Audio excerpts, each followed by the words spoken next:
Life Recovery Ministry here in Joplin, Missouri. We're so glad you're here, and hopefully you are able to catch this, and it'll be a help to you and an encouragement to you. That's what we want. I want to start off with a couple announcements.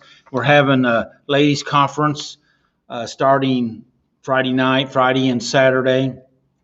The ladies usually have a great time. There's many things going on. Maybe you hadn't heard about it. I don't know how you hadn't heard about it, but if you hadn't, you can come in and register at the door at 5:30.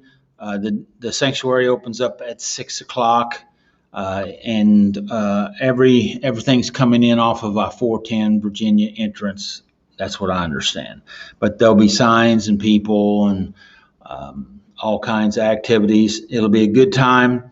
It'll be a special time, and they have all kinds of things going on Saturday, and they have people coming in for food wagons and all kinds of things. So anyway, excuse me. So please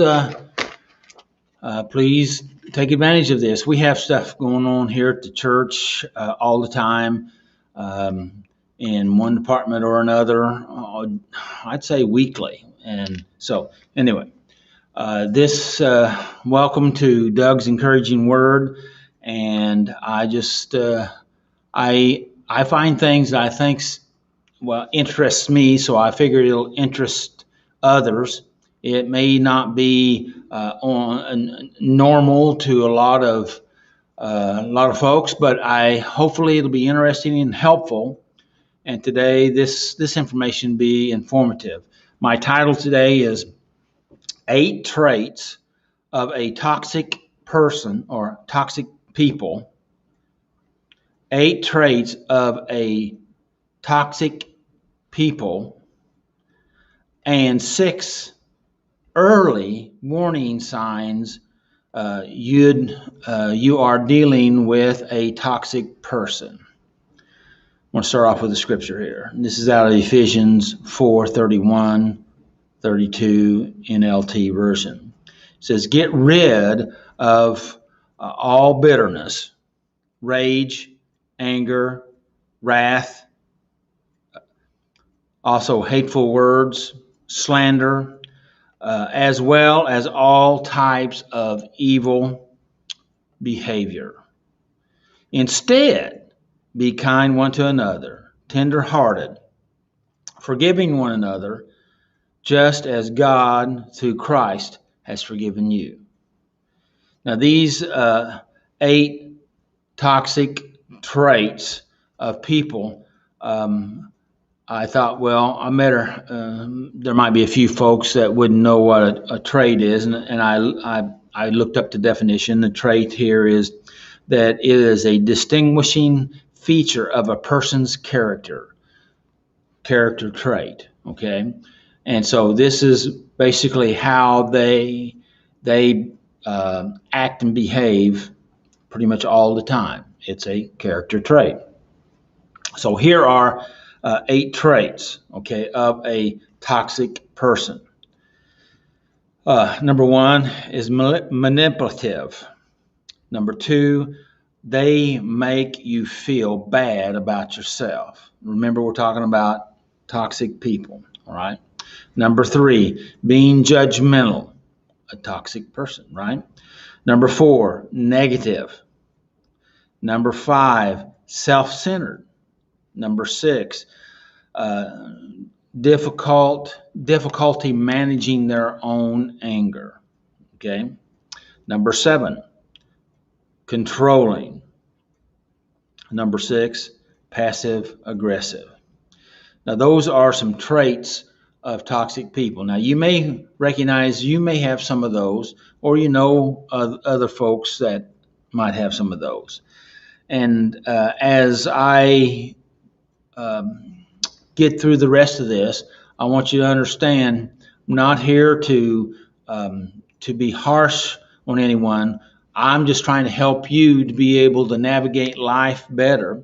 And if you understand more, then you're able to hopefully make healthier choices in your life, and you can understand what's going on. And as we go through these warning signs of toxic uh, persons, that you can recognize that all these behaviors are normally need-driven type behaviors, and that's because of their own need, as we all have human needs, and we're trying to get them met. Trouble is, oftentimes we use unhealthy coping mechanisms or behaviors to help us to get what we're looking for, and oftentimes, because they're unhealthy mechanisms, it really prevents us from getting what we want, and that's very sad, very sad. So hopefully, I can communicate this in such a manner that that helps everyone to get better, to grow, and come up uh, in fullness and measure of stature of Christ. How about that? We'll just throw that scripture in there. All right. So 6 early warning signs you are dealing with a toxic person. Okay, toxic people. We all have them, and we all deal with them in our lives, right? At work, at school, church, uh, maybe even at home. Okay, as a volunteer, as a staff member, as customers, toxic people. Well, they're toxic. And the definition of toxic person off the WebMD says a toxic person is anyone whose behavior adds negativity and upsets to your life. Negativity and upsets your life. I think they added a word too much in there. So, and many times people who are toxic are dealing with their own stresses and trauma. That's WebMD's definition. To do this, they have to they need to act on they need to act in ways that they don't perceive themselves. They to do this, they act in a way that don't present themselves in the best light, and actually upsets others in the way. So, in other words, people act out, and they don't act in their own best interest. They don't put themselves in the best light. In fact, and in doing so, they actually push people away, or annoy people, and they don't get what they want. Most of the times, we cannot see what it is that we can't see. That makes sense, right? You can't see what you can't see. You don't recognize it yet. And one of the reasons why I go over this different information is to begin to maybe build a platform where you start to see things a little more in different areas. And if you already have a platform, that maybe this information can build on your platform.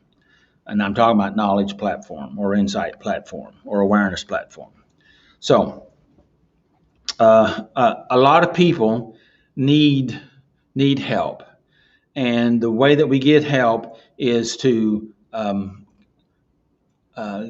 become aware, and then make connections with other safe and healthy people that can help us see what we can't see in ourselves. And after you build a relationship with them, they can help you navigate through some of these things that you don't see. That's what a sponsor, a friend, or pastor, a counselor, or all these folks are designed to help with. Okay.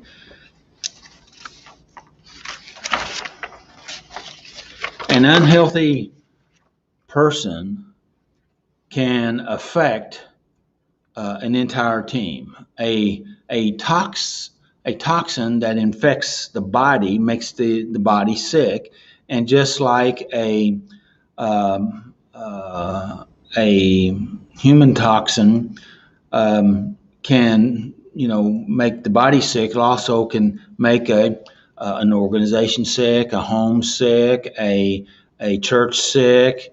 It can affect. It has a ripple effect because it affects you mentally, emotionally, and uh, we really have to address the toxic issue of what's going on. Um, but it's not just address it; it's how you address it, because every person is important, every person is valuable, and it takes some wisdom to be able to navigate your way through these things. And so, as I was thinking about this, I thought of the parable that Jesus taught about the wheat and the tares, or the wheat and the weeds, and that is out of Matthew 13:24 through 30. And that is verse 24 starts off, "Here is another story told by Jesus." This is out of the NLT. It says, "The kingdom of heaven is like a farmer who plants good seed in the field." And he's planted good seed. But the trouble is, after he's planted the good seed, the enemy came in and scattered the bad seed, or this weed seed, or what we call tares.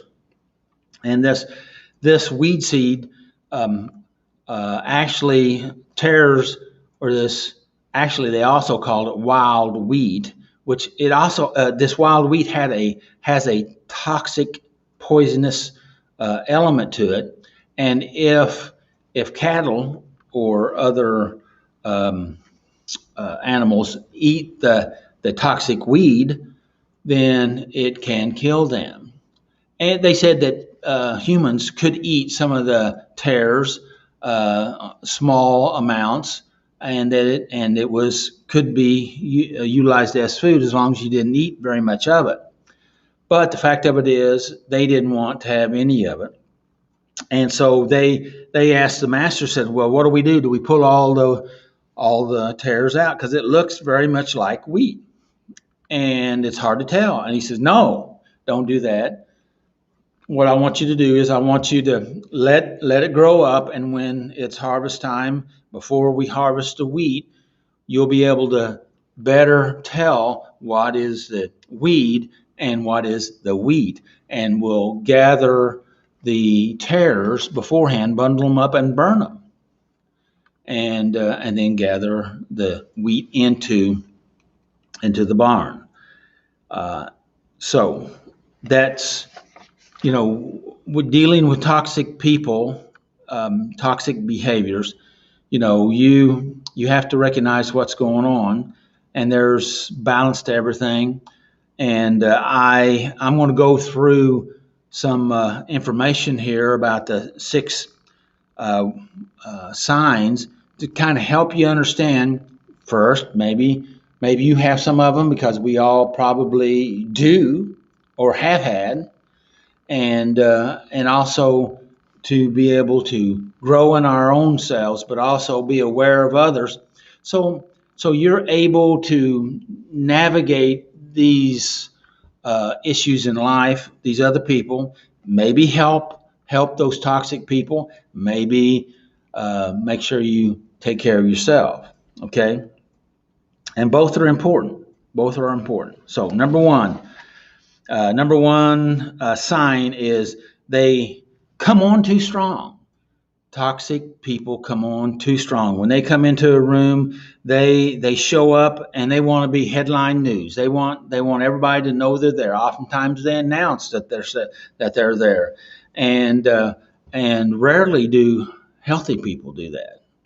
Sometimes if they have a relationship in the group, they may do that in having fun, but not just attention seeking type behavior.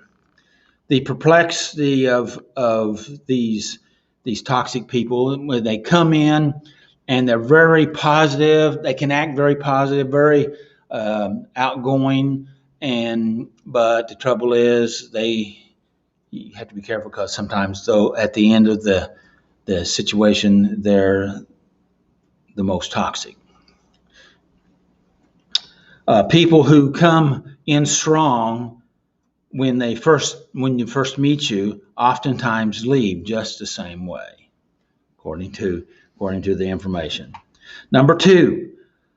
Oh, wait a second. I asked the question, well, why do people act this way? Why do they have this behavior? And my statement is, I think it's because of insecurity. We have that need of wanting to be accepted and loved and approved, or at least not rejected. And so they've learned how to try to offset their insecurities by actually, in the opinion of this, basically overreaching. Okay. So number two, give you advice during the first meeting. Oftentimes people that are toxic, they come in and they'll tell you, 15 things you're doing wrong and what you need to do to improve. If it's an organization, what you need to make these changes. They know this stuff, and also your speaking, you're insufficient in your speaking or how you handle things, or they just come out with all these different things, which may be absolutely true. And we all need good information, and we all need to change, no matter how proficient we are in anything. So of course we need to grow. But the fact of it is, there's not a relationship established, so they come in and they automatically start downloading advice, and healthy people don't do that. For the most part, there's always exceptions, but actually, if they're very healthy, they don't need to do that. Proverbs 25:11 says, timely advice is lovely, like golden apples in a silver basket. That's one of my favorite proverbs right there. I have many, but that's definitely one of them. And so healthy people never give you loads of advice the first time they meet you, but unhealthy people do. Why? This is what my thoughts on this. Why? I think it's so that they can feel important and valued. Think about it. What do you think? They have this emptiness need, and they're trying to get it met. Number three, the third sign of toxic people is they tell rather than wait to be asked. I know this is probably somewhat similar here, but this is another toxic behavior that they start giving information, they start telling people, they start giving their opinion, even though their opinion, again, might be valid. But in a healthy human relationship, you hold your opinion about others until you've been asked to share your opinion. Toxic people rarely do. They don't hold their opinion. They say, "Well, it's right. Truth is truth." It's my opinion. I can tell it. I've heard that. I've heard that quite a bit. Okay, and they're right. They can tell it, but it doesn't get them what they want. Okay, if someone is telling you things all the time and never wait to be asked, it's a sign of toxicity. In a close relationship, it's natural to volunteer your opinion when there's a relationship. Okay. but they do it with humility, respect, and concern for the other person. Now, for me personally, I would I can't say 100%, but my my operating procedure is that actually I don't really give advice, but if I were to say something or make a suggestion to somebody, and usually that's what I say, it's a suggestion. I ask for permission, and usually I ask 2 or 3 times. If you know me, you know that's pretty much the way I do it. And toxic people tell you everything that they want you to know all at once, and uh, healthy people wait to be asked. Why? Again, that bottom question there. Why do they do that? To have or to be in control.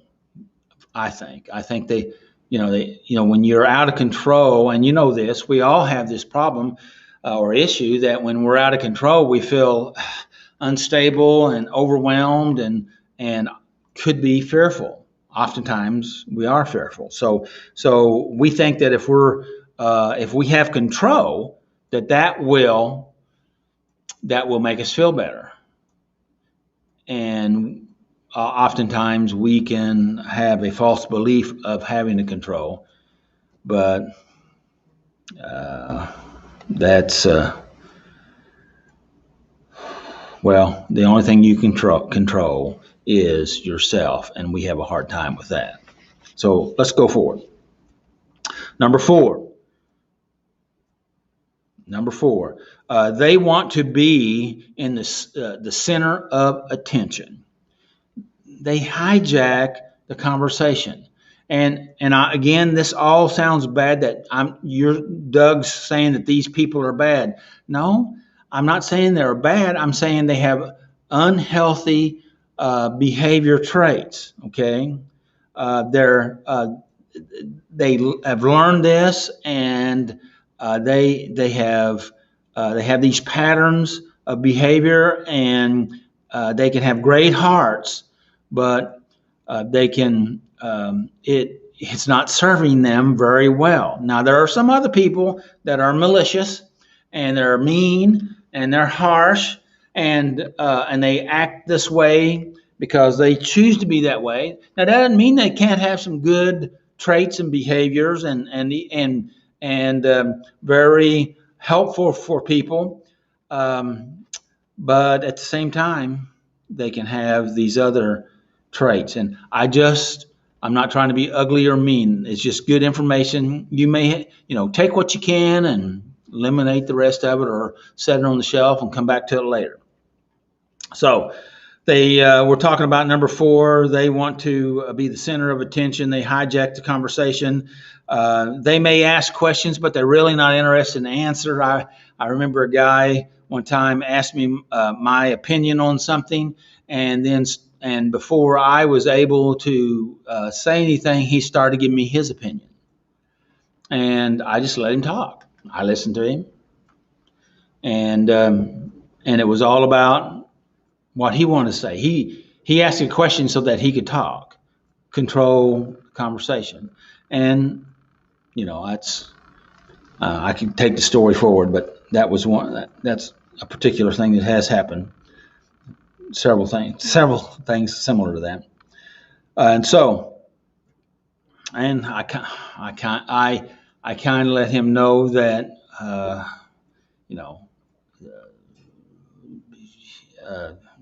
didn't have to give him an answer, because that's not really what he wanted. He just wanted to tell me what he thought, and that's okay. You can do that. He just didn't know that he was doing that. It's something he learned. Okay, and so he's just following his unconscious behavioral patterns. Okay, let's get back into the paperwork before I get way out of time here. Yes. All right. They want to get involved too quick. They want to tell you what they're an expert in. They want to tell you what they think. They want to tell you about their amazing track record, all the things that they've done, or at least they're saying that they've done. And they and those things that they've accomplished. They are just trying to demand your attention because they want attention. All right. Truly healthy people wait to be asked to communicate, to talk. Uh, One in the New Testament, it talks about don't throw your pearl before the swine, and we could go into all that, but basically, don't give your good stuff to people that don't that really are not going to value it. If they don't value it, then why put it out there to be trampled on? Okay. Toxic people want to be the center of attention. Healthy people, not so much. Why? That's the question. My answer to that why is these people are needy and they're just trying to get their needs met, and they have a healthy way to do it. Probably they picked it up by modeling it from the family of their orientation, their family members, the people they were around, people they saw. They modeled it from somebody, and to try to get their needs met, and they're insecure. It's probably more than anything else, insecure. Number 5, you hear from them way too often. You meet them, and then they start right in. They call you. They want to get on your calendar. They want your email address. They ask you to breakfast. They want to help you. They want to influence you. They just trying to make that connection. And does that sound a little smothering to you? It's way too much. And so people, just a normal reaction is when people push in too fast, too hard, too quick, is you put on your brakes and you step back. And the toxic person doesn't get what they want, so sometimes they'll double down. And if it was bad the first time, it's even worse the second time, or the third time, or the fourth time. Now, a healthy individual that's has humility. They don't mind being, kind of falling back and being obscure a little bit. They're okay with that. In fact, they don't mind serving instead of being served, and they don't have to be noticed. Certainly, it's always nice to be noticed, but see, they don't have to be. And if you have to be noticed, that's a sign to others and to you kind of what's going on in your life. Hopefully that's not too hard of a statement for you. And because that's all of us have to learn how to mature and grow up. And when we're healthier, then we're able to have healthier connections, and that benefits us, our families, our groups, our connections, everything. Our city, our states, our government. And Lord knows we need some healthy people in all those areas, right? All right, why do people push in so hard? Well, they're trying to make themselves feel important, I believe. They're just trying to offset the emptiness that they have inside. My thoughts. Number 6, and this is the last one. And they have a track record of moving around. In other words, I've heard it said in some cases that they have a wandering spirit. Means they just go from place to place to place. And I think that they have a history of moving, and that they're just looking for a place, a group, a people that they can feel accepted and connected. The only trouble is it's really hard for them to get comfortable because they're uncomfortable with themselves, and they're looking for the outside to fix what's going on in the inside. And how's that going to work out for you? Not very good. It's not going to happen if you've been on that treadmill very long, you know what I'm saying is true. Hey, I don't have to be right. It's good information, but this information could be wrong and I could be wrong. But look at it. Run it through your own grids. Okay. Even if you're mad, okay, that's all right. I get it. Okay, let's go on. Why? Why did these people keep moving on? Well, because this sounds hard, but they're toxic people. And, you just keep going through people and groups and churches and businesses and jobs and, you know, you're expecting to find something to fix you and something on the outside to fix the inside, and that's not going to work. Okay, I'm sorry. Now, there is hope that toxic people can get better because you've gotten better. You know some people that's gotten better. Right people with the right information, with the right amount of time and willingness and practice can help people get better. And but they have to want to get better. They have to recognize the issue, and then they have to not just remember the problem. They have to focus on what it is they need to have in their life. In other words, the healthy behavior. Okay. All right. So, I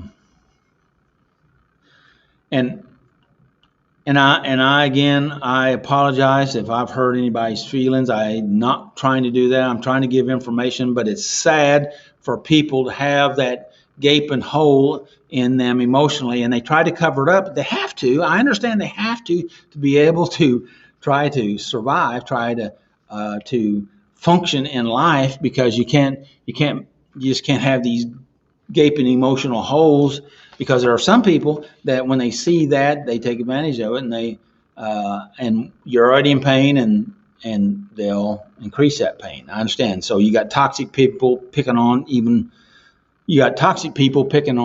less toxic people, or maybe we should say toxic people being picked on by more toxic people. Maybe that'd be a better terminology.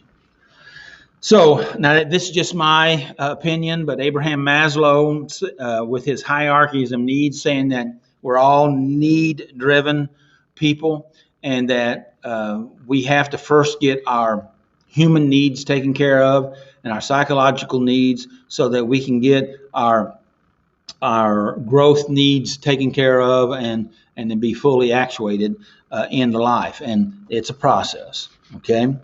I want to close off with this statement that I pulled out of some of the information, and this is from the Mental Health America organization. It says 94% of women and 75% of men report having a toxic friend at some place, at some point. And 75%, 3/4 of all the United States employees have or have had a toxic boss. Haven't we all? 75% seems kind of low to me, but who knows? So the way out of this for all of us, wherever you're at on the toxic scale, because we all have some, it's just in degrees. The way out of this for all of us, including me, is to learn more and grow, practice the healthy stuff, okay? And let go of the unhealthy stuff. Make healthy choices. It's making healthy choices and implementing those choices that you've made. Because just making them is not good enough. You have to integrate them into your life, into your spirit, into your brain, into your heart, and into your behaviors. So, thank you for listening today. Hopefully some of this will be helpful to you. If it is, let me know what you got out of it. That'd be great. And also, if you really liked it, hey, share it. I think that'd be awesome. If it helped you, then help others. That's the way I've tried to live my life. Is what I have found that helped me I figured it'd help somebody else. So may the Lord bless you, keep you. May his face shine upon you and give you his peace. Until next time, have a great day. Make healthy choices and take care of yourself. Bye bye.